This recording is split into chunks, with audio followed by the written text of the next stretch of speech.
খাদ্য জনসংভরণ ও ক্রেতা স্বার্থ বিষয়ক দপ্তর, কৃষি এবং কৃষক কল্যাণ দপ্তরের যৌথ উদ্যোগে শুক্রবার থেকে খোয়াইতে শুরু হয়েছে সহায়ক মূল্যে ধান ক্রয় প্রক্রিয়া। সরকার কুইন্টাল প্রতি 2300 টাকা ন্যূনতম সহায়ক মূল্যে সরাসরি চলতি খারিফ মরশুমে কৃষকদের উৎপাদিত ধান ক্রয় চলছে। খোয়াই অফিস টিলা ফুড গোডাউন প্রাঙ্গণে ধান ক্রয় শুরু হয়। এই কর্মসূচিতে উদ্বোধক হিসেবে উপস্থিত ছিলেন খোয়াই জেলা সভাধিপতি অপর্ণ সিংহ রায়, খোয়াই পঞ্চায়েত সমিতির ভাইস চেয়ারম্যান উত্তম আধিকারী, কৃষি ও কৃষক কল্যাণ দপ্তরের খোয়াই মহকুমা তত্ত্বাবধায়ক শ্রীকান্ত নাথ, খোয়াই মহকুমার ডিসিএম হেমন্ত ধর সহ অন্যান্যরা।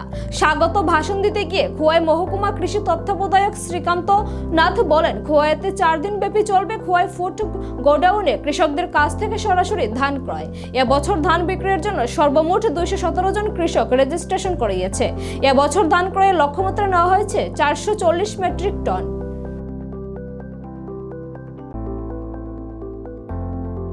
রাজ্য সরকার 2018 সালে যখন পেডি প্রকল্প শুরু করেছিল, এর মূল উদ্দেশ্য ছিল ধান আমাদের প্রধান ফসল হলেও কৃষকরা ধান উৎপাদন করে লাভবান হচ্ছিল না, কারণ বাজারে রেট ছিল না।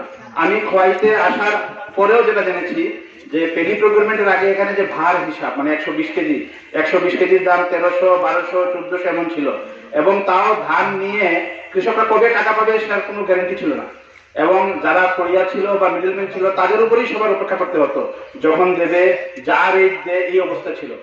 তো এর ফলে কি হয় যে কৃষকরা অনেক সময় ধান চাষ থেকে বিমুখ হয়ে গেছে। কিন্তু আপনারা জানেন আমার খোয়াই ব্লক যেটা, এটার মধ্যে ধান চাষ ছাড়া টিলা জমি নেই, আমরা বাগিচা ফসল করতে পারি না। তো আমাদের হাত পা বাঁধা, আমাদের ধান করতেই হবে, আবার ধান চাষ করে মানে কোনো লাভও হচ্ছে না। আমাদের কেন্দ্রীয় সরকার এবং রাজ্য সরকারের সহযোগিতায় যখন 2018 সালে ধান কেনা শুরু হলো, এরপর থেকে কিন্তু ধানের মার্কেট রেট বাড়া শুরু হলো। এখন অনেক কৃষকরা বলছেন যে আমরা ভার প্রতি বাজারে 2500, 2600 পাচ্ছি, আমি কেন সরকারের কাছে বিক্রি করবো? এখানের মধ্যে অনেক নিয়ম, এখানের মধ্যে যদি একটু ময়লা থাকে, যদি ধান একটু ভেজা থাকে তাহলে এখানে ডিডাকশন হয়।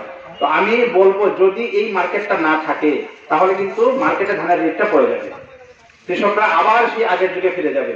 আমাদের পার্শ্ববর্তী যে ব্লকগুলি আছে, যেমন আমাদের পদ্মবিল ব্লক, আমাদের তুলাশিগর ব্লক, ওইখানে কিন্তু এই পেডি প্রকিউরমেন্ট সেন্টার নেই, যার ফলে ওইখানে কৃষকরা ট্রেডিং করে এখানে নিয়ে আসতে খরচা হচ্ছে তাদেরকে, তারা লোকাল কুরিয়ার কাছে কম দামে বিক্রি করে দিচ্ছে। তো আমরা সৌভাগ্যবান, আমাদের এলাকার কৃষকের সহযোগিতায় আমাদের এখানে পেডি প্রকিউরমেন্ট সেন্টার আছে, এবং এবার রেট বেড়ে 23 টাকা প্রতি কেজি হয়েছে, মানে 2670 টাকা বোধহয় ভার প্রতি যেটা হলো। তো আমরা এই রেট যে পাচ্ছি এরা কিন্তু মার্কেটের সঙ্গে সমান রেট। এবার রাজ্য সরকার এই রেট ঠিক করছে না, রেটটা ঠিক হচ্ছে কেন্দ্রে দিল্লিতে এমএসপি মিনিমাম সাপোর্ট প্রাইস হিসেবে ঠিক হচ্ছে। এই রেট পুরো ইন্ডিয়াতে লাগু আছে এই ধানের জন্য। তো এই রেট করে যদি আমরা ধান সরকারের কাছে দেই, যদি একটু লসও যদি হয়, তবুও আমার মনে হয় এই সেন্টারকে টিকে রাখার জন্য আমাদের কৃষকদের এগিয়ে আসা উচিত, এবং আমার মনে হয় না খুব একটা লস হবে বলে।